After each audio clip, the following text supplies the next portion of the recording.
झणझणीत चिकन रस्सा जर आपल्याला बनवायचा असेल ना कुकरमध्ये झटपट तयार होणारा, तर अशा प्रकारे हा चिकन रस्सा बनवा. सर्वांना खूप आवडेल अशी ही चिकनची रेसिपी आहे. तर चला बनवूया पावसाळा स्पेशल झटपट बनणारा मसालेदार असा चिकन करी. तर या रेसिपीसाठी कुकरमध्ये आपण टाकूया 2 मोठे चमचे तेल आणि तेल चांगल्या प्रकारे गरम करून घेऊया. त्यानंतर आपण अख्खे गरम मसाले सगळे यामध्ये टाकून घेऊया. अख्खे गरम मसाले थोडेसे तडकल्यानंतर तेलामध्ये आपण यामध्ये टाकूया 3 मध्यम साईजचा कांदा चिरलेला आणि कांद्याला आपण इथे परतून घेऊया जिथपर्यंत कांद्यावरती गोल्डन ब्राऊन कलर येत नाही. तर चला कांद्याला इथे आपण गोल्डन ब्राऊन येईपर्यंत परतून घ्यायचं आहे. त्यानंतर 2 इंच आलं, 15 ते 20 लसूण पाकळी, 4 हिरवी मिरची याला आपल्याला दरदर असा कुटून घ्यायचं आहे. आणि हे बघा कांद्याला मस्त असा कलर आलेला आहे. तर आता आपण यामध्ये आलं लसूण जे आपण घेतलेलं होतं, हिरवी मिरची ते ठेचून घेतलेलं आहे ते आपण यामध्ये टाकून घेऊया. आणि त्यानंतर आपण याला परत 1 मिनिटासाठी परतून घेऊया. याच्याने जो आलं लसणाचा कच्चा वास असतो तो सगळा निघून जाईल. आणि हे मिक्स करून मी परतून घेतलेलं आहे. हे बघा इथे. त्यानंतर आपण यामध्ये टाकूया चिकन. तर इथे मी घेतलेलं आहे अर्धा किलो चिकन आणि ज्याला स्वच्छ साफ करून आणि धुवून घेतलेलं आहे. ते चिकन टाकून आपण 4 ते 5 मिनिटं इथे परतून घेऊया. याच्याने जो कच्चा वास असतो ना चिकनचा तो सगळा निघून जाईल. कलर पूर्णपणे चेंज होईल. तर याच्यामधनं थोडंसं पाणी सुद्धा सुटेल. ते पाणी पूर्णपणे ड्राय होईपर्यंत आपल्याला इथे परतून घ्यायचं आहे. हे बघा मस्त असं चिकन जे आहे ना ते परतलं जाईल.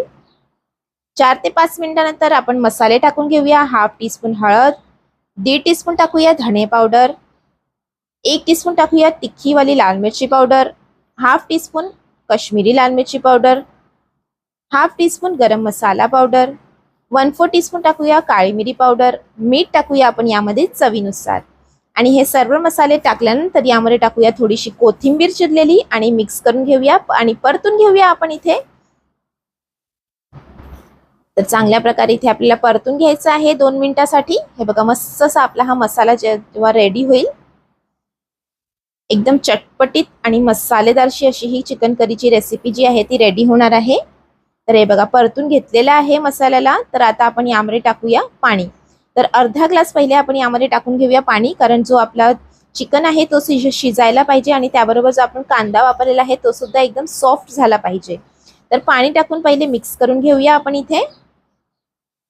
मिक्स केल्यानंतर आता आपण कुकरचं झाकण जे आहे ते लावून घेऊया आणि हाय फ्लेमवरती आपण यामध्ये घेऊया 2 प्रेशर. 2 प्रेशर घेतल्यानंतर गॅसची फ्लेम लो करून घेऊया आणि पूर्ण प्रेशर काढून घेऊया. तर हे बघा 2 प्रेशर घेतल्यानंतर गॅसची फ्लेम मी लो करून घेतलेली होती आणि पूर्ण प्रेशर काढून घेतलेलं होतं. आता परत गॅसची फ्लेम आपण इथे हाय करून घेऊया आणि जे एक्स्ट्रा पाणी आहे ना ते पूर्णपणे तेल सुटेपर्यंत आपल्याला ड्राय करून घ्यायचं आहे. याच्याने आपला जो कांदा आहे ना तो पूर्णपणे विरघळला जाईल आणि मस्त असा आपला जो मसाला आहे ना तो रेडी होईल. हे बघा. तर चांगल्या प्रकारे इथे तेल सुटेपर्यंत परतून घ्या हाय फ्लेमवरती. त्यानंतर आपण यामध्ये टाकूया पाणी ग्रेव्हीसाठी. तर इथे मी घालणार आहे पाऊण ग्लास पाणी आणि त्याबरोबर टाकूया थोडीशी कोथिंबीर चिरलेली आणि मिक्स करून घेऊया. तर चला चांगल्या प्रकारे इथे आपल्याला मिक्स करून घ्यायचं आहे आणि ही जबरदस्ती अशी आता आपली चिकन करी रेडी होणार आहे. तर पहिले मिक्स करून घेऊया आणि परत कुकरचं झाकण आपल्याला लावून घ्यायचं आहे आणि हाय फ्लेमवरती नाही आपल्याला घ्यायचं आहे, मीडियम फ्लेमवरती आपल्याला घ्यायचं आहे 1 प्रेशर आणि त्यानंतर गॅसची फ्लेम बंद करून घ्यावं. गॅसची फ्लेम बंद केल्यानंतर 10 मिनिटं मी असंच ठेवलेलं होतं. पूर्ण प्रेशर ऑटोमॅटिकली रिलीज झालेलं आहे आणि हे बघा किती मस्त अशी तरी जी आहे ना ती वरती आलेली आहे. आपली जबरदस्त अशी चिकन करी झालेली आहे रेडी. मसालेदार, चटपटीत आणि खाण्यामध्ये खूप टेस्टी अशी ही चिकन करीची रेसिपी तुम्ही नक्की ट्राय करा. तुम्हा सर्वांना खूप आवडेल. पावसाळ्यामध्ये झटपट तयार होणारी आणि चटपटीत अशी जेव्हा झणझणीत चिकन करी तयार कराल सर्वांना खूप आवडेल. खास कर ही रेसिपी सर्व करा तुम्ही राईस बरोबर किंवा पराठा बरोबर सुद्धा सर्व करू शकता. पण मला ही चिकन करी जी राईस बरोबर खूप आवडते. तर तुम्ही सुद्धा नक्की ट्राय करा. आणि ही जबरदस्त अशी झणझणीत चिकन करीची रेसिपी तुम्हाला कशी वाटली, सोपी चिकन करीची रेसिपी कशी वाटली जरूर कळवा.